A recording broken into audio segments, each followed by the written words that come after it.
de la dame en question, c'était un ministre d'un pays. Alléluia. Donc, quelques années plus tard, ce monsieur était devenu premier ministre d'un pays. Et quand, dernièrement, il y a cela 2 jours, il me dit, voilà, tu vois le mari de ma grande sœur. Oui, quelle grande sœur?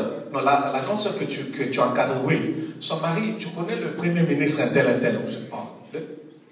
Ben oui, mais c'est la même personne quand tu venais nous encadrer. Est-ce que vous comprenez? Donc quand je venais dans cette parcelle, le monsieur n'était rien. Alléluia. Mais voilà, quelques années plus tard, il était devenu premier ministre d'un pays. J'étais le nom aussi du pays, parce que vous risquez de comprendre. Alléluia. Alléluia. Donc je me dis que non, j'étais en train d'entrer dans la parcelle d'un premier ministre. Mais à cette période-là, je ne voyais pas cela, mais Dieu voyait que j'entrais dans la parcelle d'un premier ministre. Quelqu'un n'a pas dit amen. C'est pour te dire que la destinée d'une personne est un mystère caché dans le nom de Dieu. Quelqu'un n'a pas dit amen. J'ai appris une chose dans ma vie, de ne jamais négliger quelqu'un, de ne jamais mépriser quelqu'un.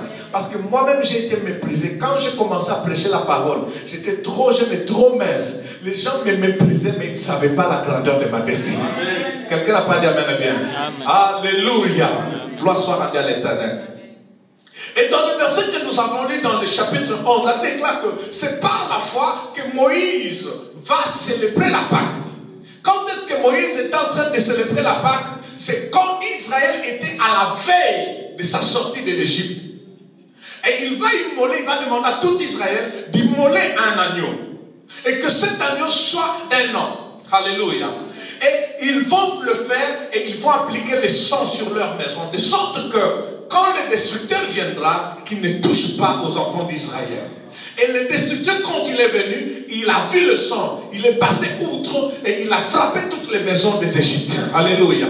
Il a frappé tous les premiers-nés des Égyptiens. J'aimerais te dire une chose. Israël était le premier-né de Dieu. Mais puisque l'Égypte ou les diables avaient touché au premier-né de Dieu, et Dieu s'est vengé. Alléluia. J'aimerais te dire, prophétiser dans la vie d'une personne. Bientôt Dieu va se venger contre tes ennemis. Parce qu'ils ne savaient pas qu'ils avaient touché au premier-né de Dieu. La Bible déclare dans les épîtres, il a fait de nous, nous formons une assemblée de premiers-nés. Alléluia. Amen. Tu es un premier-né de Dieu et celui qui te touche sera frappé bientôt. Amen. Comme tu dis amen, de la même manière que tu dis amen, que cela arrive dans ta vie. Amen. Puisque tu dis amen, que cela arrive dans ta vie. Que l'Éternel se lève ce soir pour te venger. Qui a dit amen bien. Amen. Et la Bible déclare, pendant qu'il était en train de célébrer la Pâque, ils étaient à la veille de la délivrance. Je t'annonce une bonne nouvelle, puisque nous sommes en jeûne et prière, et nous avons la foi de Moïse de célébrer la Pâque, c'est que nous fêtons déjà notre délivrance.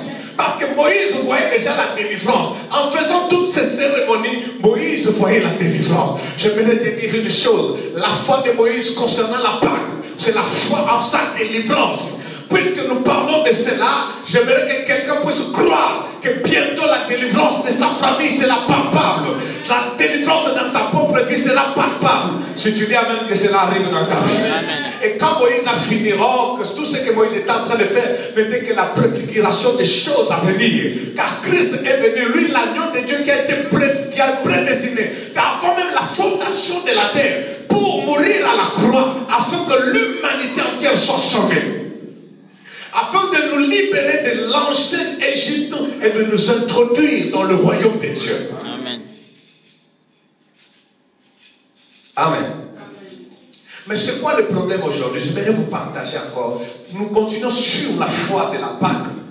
C'est quoi? Laisse-moi te dire. Dans le livre des Nombres, la Bible dit ceci que les enfants d'Israël ont parlé du mal contre Dieu et contre son serviteur. Voilà pourquoi j'exhorte tous les enfants de l'armée du réveil, écoutez une chose. Partout vous rencontrez un homme de Dieu, un véritable homme de Dieu. Ne parlez pas du mal contre lui. C'est un conseil gratuit. Il y a des gens qui s'attirent des malédictions gratuites dans leur vie en parlant du mal contre les hommes de Dieu. La Bible déclare, ils ont parlé contre Dieu et contre Moïse, le serviteur de Dieu. Et qu'est-ce que l'Éternel a fait? L'Éternel a envoyé les serpents. Alléluia. Et les serpents ont commencé à les tuer. Vous savez comment est-ce qu'un serpent tue? Il injecte du venin et le venin détruit l'homme et la personne meurt. Et la Bible déclare, quand ils ont pris maintenant conscience de ce qu'ils avaient fait, ils vont voir Moïse dire, nous avons péché contre l'Éternel et contre toi. Implore à Dieu qu'il fasse quelque chose. Moïse va voir l'Éternel et Dieu va dire, ah, ça j'aime. Ça j'aime. Oh, je sais voir Jésus dans le serpent. Quelqu'un n'a pas dit amen à bien. Amen. Je sais voir Jésus dans le serpent. Quelqu'un n'a pas dit amen à bien. Aïe, aïe, aïe.